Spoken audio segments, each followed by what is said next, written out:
ลูกนี่ว่าจังไดโอ้โหลูกนี่ก็เลิกเกินไปนะฮอดมือนะครับก่อนวิเลซัก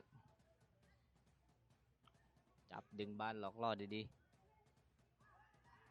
มีหมายเลข10กันว่าจะเปิดหรือจะยิง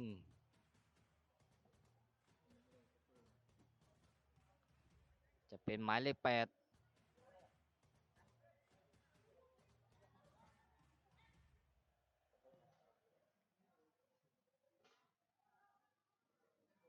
เอาแล้ว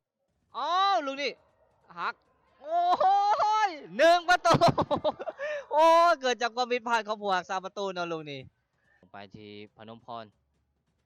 เอาแล้วลูกนี่หลุดขึ้นไปแล้วดึงจังหวะว่าจึงได้ลูกนี่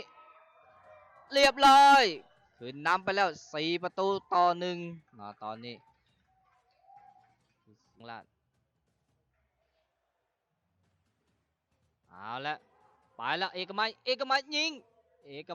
ยิงอีกทีหนึ่งเรียบร้อยนำแล้ว5 ประตูต่อ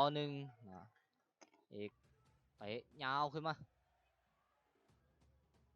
เอาแล้วลูกนี้ว่าจึงได้ลูกโตกลับยิงเลยลูกนี้โอ้เป็นประตูโอ้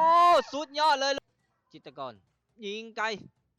เปิดกลับเข้ามาอีกทางหนึ่งหมายเลข9เปิดเข้าไปทางกลางหมายเลขเรียบร้อยขึ้นนำไปแล้ว6 ประตูต่อ 2